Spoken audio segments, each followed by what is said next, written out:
আপনি কি জানেন আমি একদিন ডিপ জলের মুভি দেখে একটা স্পিড খেয়ে স্কুলে গিয়েছিলাম। স্যার যখন ক্লাসে প্রবেশ করেছিল তখন আমি বললাম, আহো ভাতিজা আহো। তখন স্যার বলল, তুই জানিস না আমি তোর স্যার। তখন আমি বললাম, তুই কি আমারে ফুটপাতের মাস্তান ভাবছস? স্যার বলল, বেয়াদব। আমি আবার বললাম, তোর মরণের চুলকানি উঠছে, তোরে মলম লাগাইয়া দিমু। স্যার বলল, তুই কে? তখন আমি বললাম, আমার পরিচয় পাইলে তুই খাড়া হইয়া মুইতা দিবি, বহনের টাইম পাবি না। স্যার বলল, দাঁড়া, তোর বাপের কাছে এখনই ফোন দিয়ে কইতাছি। আমি বললাম, বকাই কয় কি? স্যার বলল, কি বললি তুই? আমি বললাম, হিসাব বোঝো না, দুধু খাও। যখন আমার স্পিডের নেশাটা কেটে যায় তখন আমি দেখি আমাকে টিসি দিয়ে স্কুল থেকে বের করে দেওয়া হয়েছে।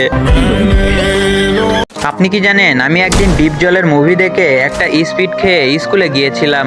স্যার যখন ক্লাসে প্রবেশ করেছিল তখন আমি বললাম, আহো ভাতিজা আহো। তখন স্যার বলল, তুই জানিস না আমি তোর স্যার। তখন আমি বললাম, তুই কি আমারে ফুটপাতের মাস্তান ভাবছস? স্যার বলল, বেয়াদব। আমি আবার বললাম, তোর মরণের চুলকানি উঠছে, তোরে মলম লাগাইয়া দিমু। স্যার বলল, তুই কে?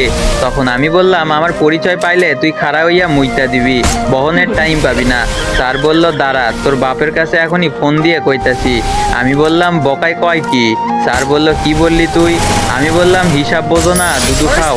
যখন আমার স্পিডের নেশাটা কেটে যায় তখন আমি দেখি আমাকে টিসি দিয়ে স্কুল থেকে বের করে দেওয়া হয়েছে।